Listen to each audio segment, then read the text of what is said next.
Hello guys, welcome to Pakistani unique reaction. तो कैसे हैं आप सब? उम्मीद है आप सब बढ़िया होंगे। मेरा नाम है Mudassir. So guys, top 10 Indian kings who capture Pakistan and Middle East। तो भाई साहब, आज हम भारत के वो 10 किंग देखने लगे हैं जिन्होंने पूरे पाकिस्तान और मिडिल ईस्ट को भी कैप्चर, मिडिल ईस्ट तक मतलब अंपायर पहुंचाया हुआ था अपना। वो आज हम 10 किंग देखेंगे। तो काउंट डाउन करते हैं। टॉप 10 हिंदी का वीडियो है। आप लोगों से प्लीज रिक्वेस्ट है, इनका चैनल सब्सक्राइब करो। बहुत ही ज्यादा कमाल का इनका कंटेंट है। तो काउंट डाउन करते हैं, स्टार्ट। पूरे भारत पर राज करने वाले ये 10 वीर योद्धा। दोस्तों, टॉप 10 हिंदी चैनल की आज की यह वीडियो उन राजा महाराजाओं को समर्पित है जो हमारे भारत की आन बान और शान है। उन योद्धाओं की कहानी जिन्होंने औरंगजेब हो या सिकंदर या फिर सारे मुगल ही क्यों ना, सबको मार दिया और टुकड़ों में बटे हुए भारत को अखंड भारत बनाया था। तो चलिए शुरू करते हैं आज का ये अलेक्जेंडर। नंबर 10, अशोका। दोस्तों, लगभग पूरे भारत में शासन करने वाले सम्राट अशोक भारतीय मौर्य राजवंश के महान सम्राट। कहा जाता है कि उनका राज्य अफगानिस्तान से लेकर बर्मा तक और कश्मीर से लेकर तमिलनाडु तक फैला हुआ था और राजधानी पाटलिपुत्र थी। सम्राट अशोक का नाम हमेशा से महान राजाओं की लिस्ट में शामिल रहा है। मौर्य वंश के तीसरे शासक रहे अशोक को उनकी कठोरता और दयालुता दोनों के लिए जाना जाता है। अशोक एक महान योद्धा थे जिन्होंने अपने राज्य को बढ़ाने के लिए बहुत से युद्ध किए और जीते भी। लगभग 261 ईसा पूर्व में ईस्ट कोस्ट पर एक फ्यूडल रिपब्लिक कलिंग, जो कि आज ओडिशा के नाम से जाना जाता है, के खिलाफ एक भयंकर युद्ध छिड़ा था। जिस युद्ध में इस लगभग 1.5 लाख कलिंग योद्धाओं और 1 लाख मौर्य योद्धाओं की जान चली गई और कहा जाता है कि इसके कारण दया नदी का पानी लाल हो गया था। कलिंग एक ऐसा योद्धा था जिसके बाद उन्होंने बौद्ध धर्म को अपनाते हुए शांति के मार्ग पर चलने का फैसला किया। बौद्ध धर्म को देश दुनिया में फैलाने का श्रेय सम्राट अशोक को ही जाता है। कहते हैं कि समय के साथ अशोका महान सम्राट और विचारक के रूप में उभरे।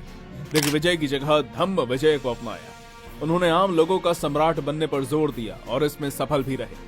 उनके शासनकाल में ही कई मेजर यूनिवर्सिटीज की स्थापना की गई, जिसमें तक्षशिला और नालंदा विश्वविद्यालय प्रमुख है। तीसरी शताब्दी में सम्राट अशोका द्वारा बनाया गया मध्य प्रदेश सांची का स्तूप आज तक प्रसिद्ध पर्यटक स्थल। अशोक स्तंभ से लिए गए अशोक चक्र भारत के राष्ट्रीय ध्वज में स्थान दिया गया है और 4 शेर वाले चिन्ह को राष्ट्रीय चिन्ह यानी कि नेशनल एम्बलम का सम्मान दिया गया है। नंबर 9, चंद्रगुप्त मौर्य। दोस्तों, इतिहास की चर्चा हो और सम्राट चंद्रगुप्त का नाम ना लिया जाए, ऐसा तो हो ही नहीं सकता। मौर्य वंश के संस्थापक चंद्रगुप्त को भारत का पहला सम्राट माना जाता है। वैसे तो इनके जन्म के बारे में कई कहानियां हैं, लेकिन चाणक्य जैसे महान रणनीतिकार को गुरु के रूप में पाने के बाद इन्होंने अपना अभियान शुरू किया। चंद्रगुप्त ने लगभग 2 लाख पैदल सेना और 80,000 घुड़सवारों की एक सेना बनाई थी, जिसका समर्थन हजारों रथों और हाथियों द्वारा किया जाता था। सबसे पहले उन्होंने मगध से नंद वंश को खत्म कर अपना शासन स्थापित किया और फिर अलग अलग खंडों में बटे हुए भारत को अखंड भारत बनाया। कहा जाता है कि चाणक्य को जब यह खबर मिली कि अलेक्जेंडर यानी कि सिकंदर भारत पर आक्रमण करने की योजना बना रहा है, तब उन्होंने भारत के सभी राज्यों को एक साथ लाने के लिए एक योग्य राजा की तलाश शुरू कर दी। चक्रवर्ती राजा चंद्रगुप्त पर आकर खत्म हुआ। चाणक्य के मार्गदर्शन में ही चंद्रगुप्त ने सिकंदर के सेनापति सिलिलिस को युद्ध में हराया था और उनके साथ संधि की थी कि वे कभी भी भारत पर आक्रमण नहीं करेंगे। दोस्तों, चंद्रगुप्त ने अपने शासनकाल में न सिर्फ अपने राज्य की सीमाओं को बढ़ाया, बल्कि उसकी आर्थिक उन्नति पर भी ध्यान दिया। नंबर 8, राजा राजा 1। दोस्तों, दक्षिण भारत के राजा चोल प्रथम उन शासकों में से एक है जिन्हें हजारों साल बाद भी याद किया जाता है। चोल साम्राज्य के वास्तविक संस्थापक द्वितीय के पुत्र अरिमोल वर्मन, जो कि राजाराज चोल प्रथम के नाम से गद्दी पर बैठे थे। कहते हैं कि उनका शासनकाल चोल साम्राज्य का सर्वाधिक गौरवशाली युग था।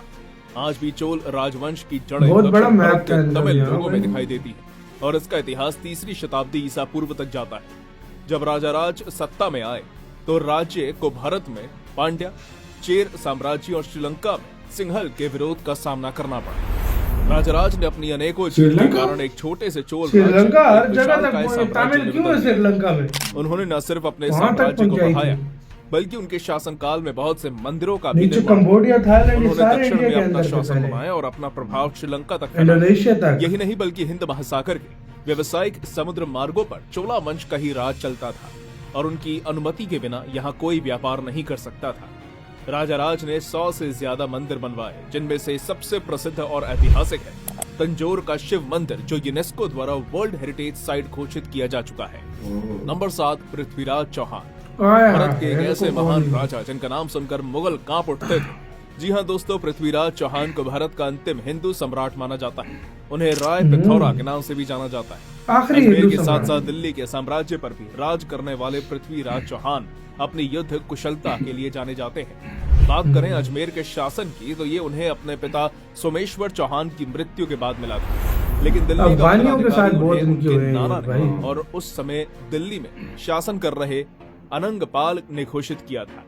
दोस्तों आपको बता दें कि पृथ्वीराज की बायोग्राफी को उनके दोस्त और राज्य के महान कवि चंद्र बरदाई ने पृथ्वीराज रासो नामक बुक में लिखा है। दोस्तों भला ये कौन नहीं जानता कि पृथ्वीराज ने गौड़ शासक यानी कि मोहम्मद गौरी को पहली बार युद्ध में हराया था, लेकिन जीवन दान दे दिया, जबकि दूसरी बार जो युद्ध हुआ उसमें पृथ्वीराज को बंदी बना लिया गया और मोहम्मद गौरी ने उनकी आंखें भी निकलवा दी थी। लेकिन पृथ्वीराज चौहान की वीरता के बारे में जानकर आप चौंक जाएंगे। बिना आंखों के भी उन्होंने अपने दोस्त चंद्र बरदाई की मदद से खुद प्राण त्यागने से पहले मोहम्मद गौरी को खत्म किया, जिसने भारत के इतिहास में अपनी हमेशा के लिए नंबर 6, महाराजा रंजीत सिंह। दोस्तों पंजाब के शेर यानी कि शेर पंजाब के नाम से मशहूर महाराजा रंजीत सिंह सिख साम्राज्य का संस्थापक माना जाता है। कहा जाता है कि उन्होंने ही 19वीं सदी में सिख शासन की शुरुआत की थी। लेकिन शायद आप ये नहीं जानते कि बचपन में चेचक की बीमारी से इन्होंने अपनी एक आंख गंवा ली थी, लेकिन फिर भी ये एक कुशल शासक थे। रंजीत सिंह ने 10 साल की उम्र में ही युद्ध लड़ने शुरू कर दिए थे। जी हाँ दोस्तों, आपने बिल्कुल सही सुना। जिस उम्र में आजकल बच्चे उल्टी सीधी हरकतें कर रहे हैं, उस उम्र में उन्होंने अपनी सीमाओं को सुरक्षित रखने के लिए युद्ध लड़े। उन्होंने ही पूरे पंजाब को एक किया और सिख राज्य की स्थापना की। महाराजा रंजीत ने अफगानों के खिलाफ कई लड़ाइयां लड़ी और पेशावर के साथ साथ पश्तून क्षेत्र पर भी अधिकार कर लिया। कहते हैं ऐसा पहली बार हुआ था कि पश्तूनों पर किसी गैर मुस्लिम ने राज किया।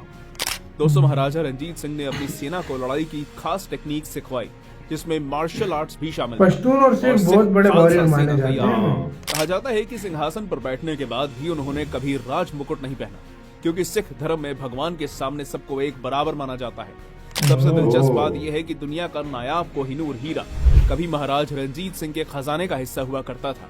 दोस्तों लाहौर में अपनी आखिरी सांस लेने वाले इस महान शासक ने अपने जीते जी अंग्रेजों को पंजाब पर कब्जा नहीं करने दिया था। नंबर 5, महाराणा प्रताप।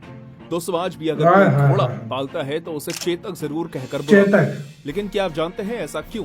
लेकिन उससे पहले जानते हैं उनका घोड़ा महाराणा प्रताप सिंह उदयपुर मेवाड़ सिसोदिया राजवंश के राजा। हमने पूरा एक महाराणा ड्रामा प्रताप सीरियल को मुगल देखा शासकों के महाराणा सामने प्रताप। कभी न झुकने के लिए याद किया जाता है। कई सालों तक बादशाह अकबर के साथ युद्ध करने वाले महाराणा प्रताप का इतिहास एक प्रेरणा की तरह है। इन्होंने अपना सारा जीवन राष्ट्र, कुल और धर्म की रक्षा के लिए समर्पित कर दिया था। इसलिए इतिहास में इनका नाम आज भी वीरता और दृढ़ प्रतिज्ञा के लिए अमर है। दोस्तों ऐसा कहा जाता है कि महाराणा प्रताप मुगलों के नाक में दाम किया था और 81 किलो का भाला अपने हाथ में रखते थे। भाला, कवच और ढाल तलवार का वजन कुल मिलाकर 208 किलो था। जी हाँ दोस्तों, महाराणा 208 किलो वजन के साथ युद्ध के मैदान में उतरते थे। मेवाड़ को जीतने के लिए मुगलों ने कई प्रयास किए, लेकिन अजमेर को अपना केंद्र बनाकर अकबर ने उनके विरुद्ध सैनिक अभियान शुरू कर दिया था। महाराणा प्रताप ने कई वर्षों तक मुगलों की सेना के साथ संघर्ष किया। उनकी वीरता ऐसी थी कि उनके दुश्मन भी उनके युद्ध कौशल की तारीफ किया करते थे। अब आते हैं आपके सबसे पहले सवाल पर। महाराणा प्रताप और उनके प्यारे घोड़े चेतक की वीरता की गाथाएं आज भी आपको राजस्थान के ऐसे महान राजा थे जिन्होंने कई वर्ष जंगलों में बिताए, घास की एक बहुत लंबी जंप भी मारी अपनी सेना लोगों के साथ बहुत रहे लेकिन कभी भी दुश्मनों के सामने घुटने नहीं टेके। ऐसे ही महान राजाओं की कहानी और महानता को जानने के लिए टॉप 10 हिंदी चैनल को सब्सक्राइब कर लें। नंबर 4, महाराजा पोरस। दोस्तों भारत के महान महाराजा पोरस का बिल्कुल सुना हुआ है तो एक भारतीय अलेक्जेंडर को इसने रोका था। अपने आप सम्मान से ऊंचा हो जाता है। पोरस सिंधु के राजा थे। आप ये जानकर चौंक जाएंगे कि उन्होंने सिकंदर के साथ इतनी वीरता से युद्ध लड़ा कि दुनिया को जीतने वाले सिकंदर को भी उनके साहस के सामने झुकना पड़ा। राजा पोरस का साम्राज्य सिंधु नदी से लेकर चेनाब नदी तक फैला हुआ था। हाइडेस्पीस का युद्ध 326 ईसा पूर्व में हुआ था। वैसे तो उनकी मृत्यु की सही तारीख का कोई प्रमाण नहीं मिलते। हालांकि कुछ इतिहासकार कहते हैं कि राजा पोरस की मृत्यु 321 से 315 ईसा पूर्व के बीच हुई थी। दोस्तों भारत सलाम करता है ऐसे महान राजाओं को जिसे कोई ना हरा पाया। उसने भारत में अपनी हार मानी। इससे ज्यादा गर्व की बात और क्या ही हो सकती है हम भारतीयों के लिए। सिकंदर को। नंबर 3, अलेक्जेंडर छत्रपति को। शिवाजी महाराज। क्या इस महान मराठा शासक के बारे में कौन नहीं जानता। ये 3 पे तो शिवाजी पहले 2 भोसले नंबर कौन है जनरल भाई? के बेटे थे जिनका जन्म भारत के पश्चिम में पुणे में हुआ था। शिवाजी एक तरफ जहां वीर और मांझी के बाद मुगलों के जनरल के बेटे थे। शासक थे। हाँ भाई। बताया जाता है कि शिवाजी ने ही मराठा साम्राज्य की नींव रखी थी। बचपन से ही शिवाजी ने युद्ध शिक्षा ली। इन्हें गुरिल्ला युद्ध तकनीक का जनक भी कहा जाता बहुत है, पावरफुल क्योंकि मुगलों के राजा खिलाफ है। इन्होंने इसी तकनीक का इस्तेमाल किया। इनकी गुरिल्ला अंपायर भी युद्ध बहुत नीति के बड़ी बारे थी। में आज भी बात की जाती है। एक कुशल योद्धा और रणनीतिकार होने के साथ साथ वो प्रगतिशील शासक भी थे। शिवाजी सभी धर्मों का सम्मान करते थे और उनके राज्य में सभी लोग बिना किसी भेदभाव के रहते थे। उनकी सेना में कई मुस्लिम योद्धा बड़े ओहदे पर आसीन थे। दोस्तों, शिवाजी के आत्मसमर्पण के लिए एक बैठक की योजना बनाई गई, लेकिन विश्वासघात का शक होने पर उन्होंने अपने कपड़ों के नीचे कवच पहना और छिपे हुए हथियार रखे। ऐसा कहा जाता है कि जिससे उन्होंने जनरल की आंतें फाड़ दी थी। भारत के स्वतंत्र संग्राम में बहुत से लोगों ने शिवाजी के जीवन चरित्र से प्रेरणा लेकर स्वतंत्रता आंदोलन में अपना तन, मन, धन न्यौछावर कर दिया था। ये आज भी लोगों के दिलों में राज करते हैं। युद्ध में कोई नहीं मार सकेगा इसको। दोस्तों, राजा समुद्रगुप्त समुद्रगुप्त ये गुप्त दूसरे एम्पायर शासक थे। कहते हैं कि उनके चंद्रगुप्त के शासनकाल में बाद देश है। का बहुत विकास हुआ था। उनकी युद्ध अशोक निपुणता भी और इनके ही कुछ राजनीतिक वही कौशल लगते के थे कारण मेरे उन्हें ख्याल में। भारत का नेपोलियन सम्राट कहा अशोक जाता जो है। थे। राजा समुद्रगुप्त ने न सिर्फ कई विदेशी शक्तियों को पराजित कर अपनी शक्ति का लोहा मनवाया, बल्कि अपने बेटे विक्रमादित्य के साथ मिलकर भारत के स्वर्ण युग की शुरुआत की। अपने शासन के अच्छा, साथ साथ विक्रमादित्य उन्होंने उनके कला नाम पे रखा है और वो संस्कृति को एयरक्राफ्ट भी के बढ़ावा लिए। दी। वे अपने राज्य को उत्तर में हिमालय, दक्षिण में नर्मदा नदी, पूर्व में ब्रह्मपुत्र गुप्त नदी एम्पायर और बहुत बड़ी पश्चिम में थी। यमुना नदी तक फैलाने में सफल रहे। भारत में करेंसी के चलन में भी समुद्रगुप्त की भूमिका को इम्पोर्टेंट माना जाता है। उन्होंने प्योर गोल्ड की करेंसी और हाई क्लास की कॉपर कॉइन्स का प्रचलन करवाया था। अपने शासनकाल में उन्होंने मेनली 7 प्रकार के सिक्कों को बनवाना शुरू किया था, जो आगे चलकर आर्चर, बाइकलैक्स, अश्वमेध, टाइगर स्लेयर, राजा और रानी, लिरिसिस्ट नामों से जाने गए। उन्होंने भले ही बहुत से राज्यों को जीता, लेकिन हर तरफ शांति बनाकर रखी। शायद आप नहीं जानते होंगे कि अपने समय में उनके पास सबसे विशाल सेना थी और इस कारण कोई भी उनसे युद्ध करने में घबराता था। और यही कारण था कि समुद्रगुप्त को भारत का नेपोलियन कहा जाता है। नंबर 1, महाराजा छत्रसाल। एक ऐसे महाराज इनका नाम मैंने पहली बार सुना है। 20 साल की उम्र में ही 5 घुड़सवारों और 25 तलवारबाज सैनिकों मैंने को पहली साथ बार लेकर नाम सुना। मुगलों पर हमला किया और अपने राज्य को आजाद कराया। उनकी इस बहादुरी के पीछे एक बहुत बड़ा हाथ था छत्रपति शिवाजी महाराज का। महाराजा छत्रसाल बुंदेला, जो मध्य प्रदेश और उत्तर प्रदेश के बीच बसे बुंदेलखंड राज्य के एक महान राजा थे। मैंने पहली शायद बार आप में से इनका बहुत नाम से लोग सुना। नहीं जानते होंगे कि ये मस्तानी के पिता थे, जिन्हें अपने बाजीराव मस्तानी मूवी में देखा था। इनके माता पिता मुगलों से लड़ते हुए मारे गए थे और बुंदेलखंड मुगलों का गुलाम हो गया। बाजीराव मस्तानी महाराजा मूवी में छत्रसाल के मस्तानी पास के जब फादर कुछ भी थे। नहीं बचा तो निराश होकर वो छत्रपति शिवाजी महाराज की सेना में शामिल होने के लिए महाराष्ट्र आ गए। लेकिन छत्रपति शिवाजी महाराज ने छत्रसाल को अपनी सेना में लेने से साफ इनकार कर दिया और उन्हें बुंदेलखंड वापस जाकर अपनी मातृभूमि को आजाद करके वहां पर अपना खुद का स्वराज्य बनाने को कहा। शिवाजी ने छत्रसाल को मुगलों से लड़ने की तकनीक और गुरिल्ला वॉरफेयर को समझाया और एक तलवार भी दी।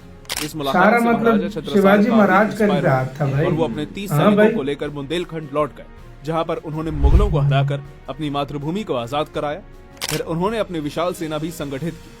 दोस्तों, आपको जानकर गर्व होगा कि महाराजा छत्रसाल ने औरंगजेब की सेना को पूरे 52 युद्धों में मात दी थी। महाराजा छत्रसाल के लिए एक कहावत जो छोटी पूरे सी सेना के साथ। बुंदेलखंड में प्रसिद्ध है कि छत्ता तेरे राज में धक धक धरती होए, जित जित घोड़ा मुख करे, तित तित फतेह होए। जिसका अर्थ है कि छत्रसाल जहाँ महाराज घोड़ा के राज में मुंह धरती करे भी तो उधर धक उधर धक करती फतेह है होगी, और जीत होगी। महाराज जिधर भी घोड़े का मुंह कर दे उधर ही जीत हो जाती है। दोस्तों, जीत भारत हो में जाती है। जन्मे ऐसे महाराजाओं को शत शत नमन है।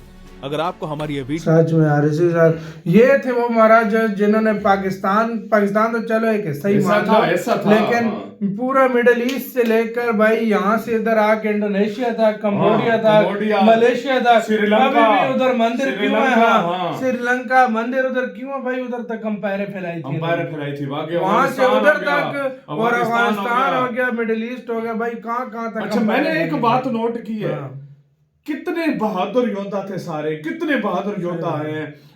चलो अशोक ने तो वो बहुत मत कहो, और उसके बाद तुमने देखा होगा जो आजकल बहुत सारी चीजें हैं उसमें अशोक का वो एम्बलम भी हो गया, और वो अशोक चक्र भी हो गया, फ्लैग भी हो गया, मतलब वो सारा कुछ उसकी वजह से मतलब हुआ है। इंडिया अपने ठीक है, राजाओं महाराजाओं हाँ। को जो है वो कह रहा है, उनकी अंपायर कितनी बड़ी थी। कितनी बड़ी बड़ी भाई वहां से देखो वहां कहां तक फैली हुई अंपायर थी। लेकिन एक बात तुमने नोट की है हाँ। पूरी चीजों में, हाँ।